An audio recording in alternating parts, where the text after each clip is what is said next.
Hello there, Dr. Lepora here. Hope that you are safe and well. The question, the inquiry I often get is exactly how much of a scope of diversity and equity and inclusion should an organization take on at a time?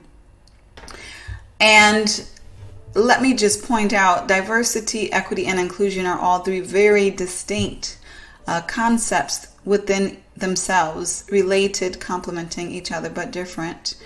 And of course, that could be a masterclass in itself. That being said, the answer is it depends. And there are various factors that goes into that, and we're going to talk about that today.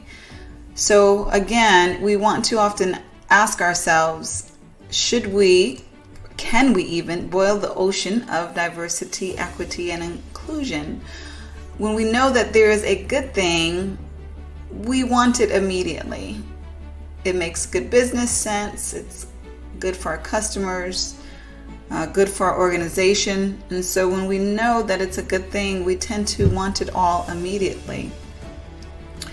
And so the answer to that is yes, we can boil the ocean, but not all at once. And yes, that may sound somewhat contradictory or like an oxymoron, but the fact of the matter is that diversity, equity, and inclusion are concepts, are goals that are so important that you want to keep a line of sight of those even aspirational goals at all times within your organization. So in that sense, you want to keep your line of sight on that ocean, so to speak, on that entirety of potential opportunity, while biting one chunk at a time. And that one chunk at a time is going to depend on your organization, and we're going to get into the factors that influence the chunks, so to speak, that your organization will take at a time. But nonetheless, regardless of your organization, you should be taking a methodological approach to getting to that inspirational D&I utopia, if you will.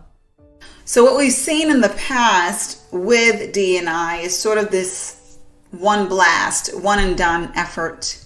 If you're good, quote unquote, you may do that one blast once a year or twice a year, and that has tended to look like a simple training class or a sensitivity session, or things of that nature. But what we have been realizing, many of us before, but what the world is now realizing, is that the diversity, equity, and inclusion issues that exist, at least within the country of the United States, and I know it exists many other places, but I'm going to speak specifically of the U.S., knowing that more intimately, that these are very systemic issues, very deeply ingrained issues that require systemic solutions, holistic solutions that address not just the topical skill set of people, but the practices, the institutions themselves, the policies, the culture,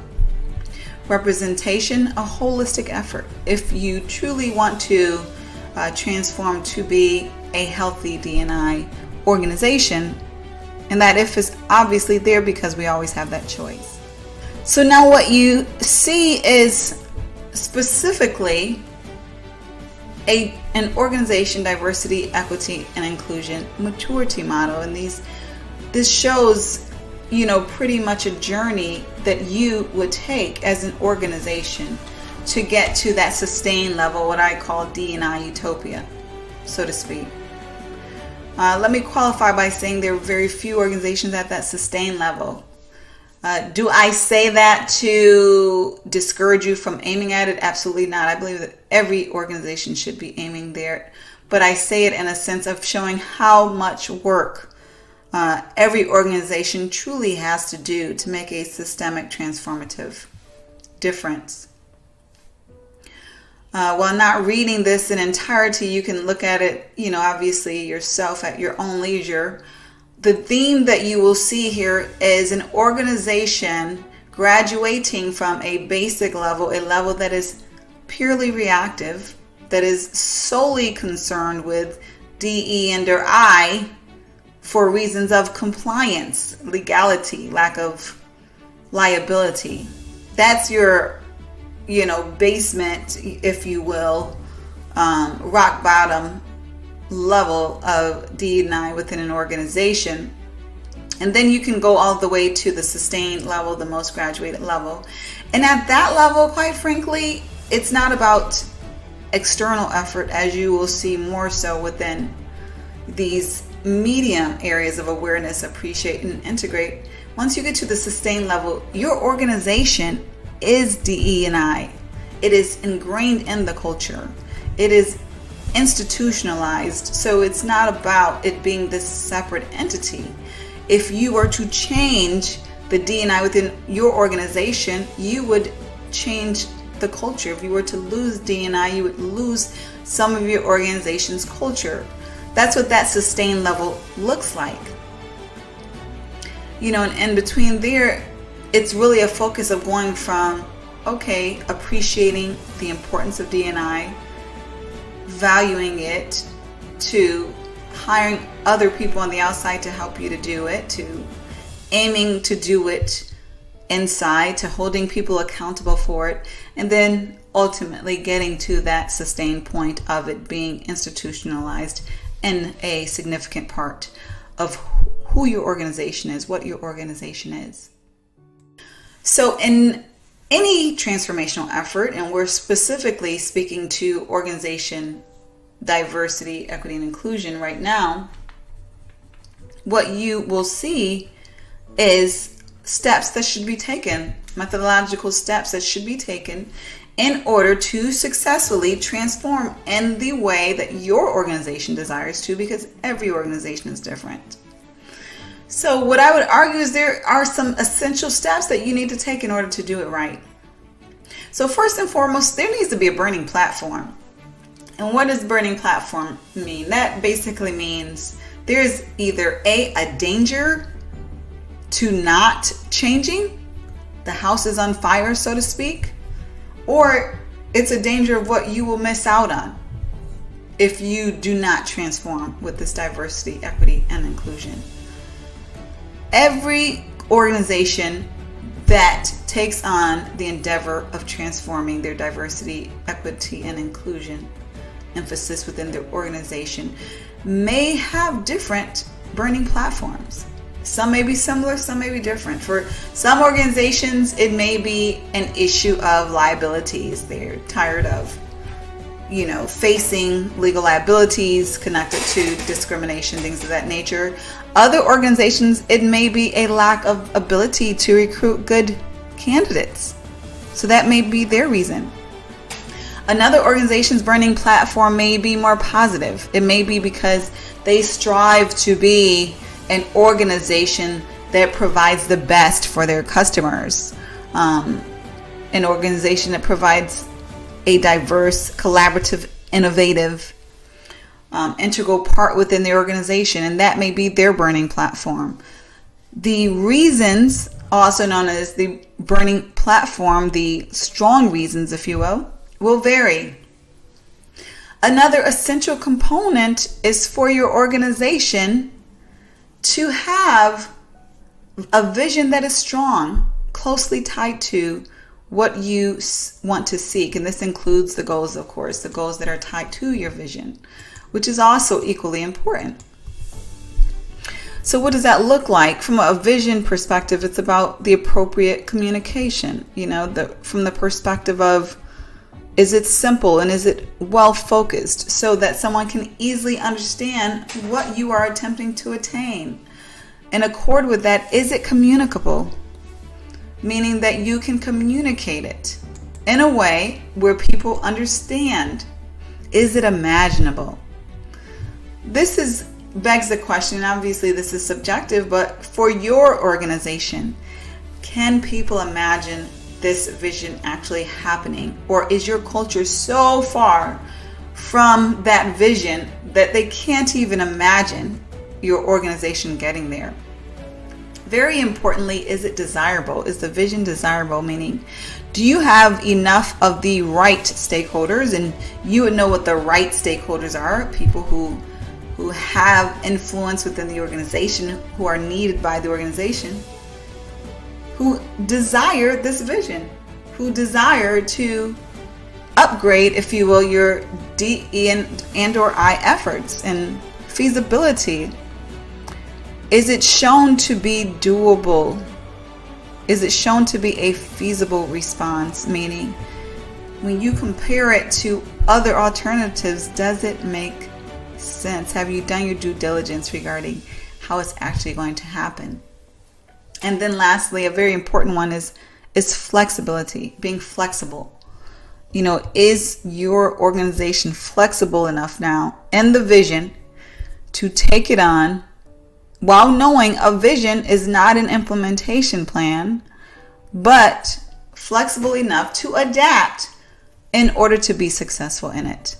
Because anytime we do something new, there are going to be unexpected occurrences. And when that happens, it's important for us to be flexible enough to pivot in order for what we seek to be successfully implemented. So we went into the importance of a burning platform, the importance of having a vision and what that good vision looks like and goals. And then there are your alternatives. Now, people will often argue if you truly have A as a goal, you don't want to talk about B and C because that discourages you from focusing on A. And what I would argue is that you do want to talk about B and C. Even if you ultimately are committed to A, you want to understand B and C because, for one, it will make your plan A better because you may include some elements of B and C with A. And secondly, you want to understand the skepticism that is within your organization. If there are people who have alternative suggestions, you want to understand their needs so that you can address them with whatever you commit to. And you want to understand them to manage resistance to change, which often comes when there are those desired alternatives. So that is a very important reason to address your alternatives. You want to ensure you have sponsors. That is another very important step in building your diversity, equity, and or inclusion transformation strategy. Sponsors are those individuals who do just that. They sponsor the effort. That is, they have enough power and resources to make the effort happen. The effort may not happen without those sponsors. Those sponsors are often most likely the top leaders of the organization. They are the ones who, when they grab the microphone, people will listen to, and they also the ones who tend to have the purse strings. So whether it's the CFO or the director or the CEO, it's obviously the most desired. These are very important sponsors to have, because while we often love to cheerlead and desire that whole change from the middle up, and it does happen, when we work with transformational change, we know that typically change is not successful without those top level sponsors. And then importantly, in accord with that, very related to that, we want to ensure that we understand the investment level of our transformation. And investments is not just talking about money, which of course is a very important one, but it's also talking about the time investment, which oftentimes equals money, that is going to be required by different stakeholders. We're talking about the investment of people, not from just a staffing perspective, but from the perspective of if there are different desires and opinions, there is that people element, if you will, that can either go up with engagement and satisfaction, or it can go down. Now, what is well known with most transformational changes is that our people engagement, our people satisfaction oftentimes go down before it goes up. Now, why is that? It's because oftentimes there is anxiety related to change. We want to resist it because it is unknown to us. So we are uncertain regarding whether or not it's going to benefit us, and it may be even a possibility that we think it may hurt us. So part of that investment for any transformation, and D&I is not an exception, is that investment, that cost, if you will, of that people factor. Now, if it is the right change, which I believe D&I is, that investment will be well invested and worth the ROI that comes. The ROI will be well worth the investment, rather. And so what you will get in the long end, that more innovation, greater collaboration, greater customer suitability is going to be worth that short run discomfort, if you will, investment that you may experience. And then, of course, there are other investments. Technology is a great example. A lot of times in this day and age, technology tends to accompany most transformations. That is because there are technologies that tend to make our lives, our work better in every area. So usually if you are administering a transformation, there is an upgrade in technology that is at least available, and then you decide whether or not it's worth making that investment. But at the bottom line, you want to ensure that you do understand the investments that will be required for the level of the vision that you are aspiring to and that your organization is aspiring to. Very similar to the sponsors, you want to ensure that you are choosing the appropriate team strategically to work toward this transformational effort for diversity, equity, and or inclusion. The team is consisting of people, of course, who are influential. They're subject matter experts, either in D and or I, as well as in other areas of the organization, because in order to institutionalize D and or I within these different areas of your organization, you need to have the subject matter experts of those respective areas engaged, whether that is marketing or IT, or if that is the overall business strategy area, human resources, of course. All these areas need to be integrated within D and I, and so they need to be very well involved. And now a very important and big piece of the strategy is the cultural approach. And of course, that is covering quite a few things. So when you look at the cultural approach, specifically, we're talking about various elements, various decisions that need to be made. And so one of those decisions, as you can see here, is specifically about how you're going to roll out the transformation. And that is tied to who your organization is, which is tied to the culture, of course. So one is your organization highly centralized, where everything is decided upon and rolled out at the center, or is it highly decentralized? Whereas all of these different areas, perhaps you have different offices around the world, different continents. And if it's a highly decentralized organization, that means there's a lot of power in these different locations, if you will. So given that, there's a lot more diplomacy that needs to take place, a lot more effort of alignment that needs to take place when you have a decentralized operation.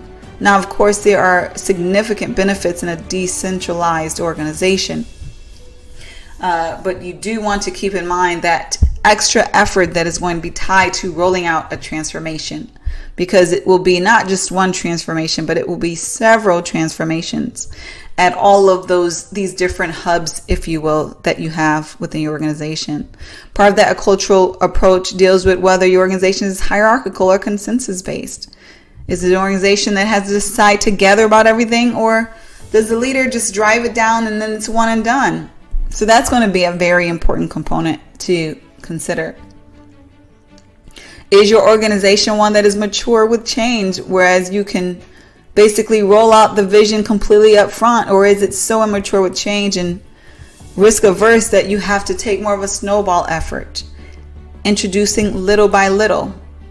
These are things that you want to take in mind and consider as well, as part of what your culture is and how that approach ties to what you will be getting done. So one thing that is part of the cultural approach is the timing, right? So that's very closely tied to the cultural approach. And timing is different. As I mentioned about the change maturity of your organization, that is going to have a huge impact on what that timing looks like.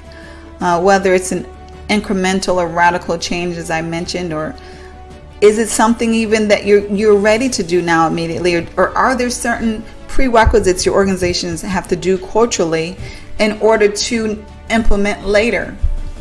Is this going to be a slow implementation because your organization needs to build the capacity up, or the skills, or the resources, or it's just not used to fast change culturally? Or is it going to be a fast change, one where your organization is ready to pivot? They are nimble and they have great capacity and resources and a high level of change maturity. Is it going to be a transformation that is flexible, whereas you're learning as you go and you admit, that you're not necessarily 100% sure how this vision is going to be implemented? Or is it one that is more inflexible, whereas leadership is staunch on specific things happening and definitely not open to veering from that? And lastly, as far as timing, what is your organization's tolerance for individual transitioning? This is very important because you have organizations that are like night and day from each other. And even within organizations, while you have shared cultures, you still have a great diversity of individuals within an organization. And they transition differently. They progress differently. They learn differently. They adjust differently. And so your organization has to decide what is going to be your tolerance for individual transitioning. If there's an individual who is stuck in his or her own ways, what is your tolerance or patience level for those types of individuals? These are elements that need to be decided. And then lastly, you want to make sure that whatever assumptions that do exist up front are shared in a transparent way.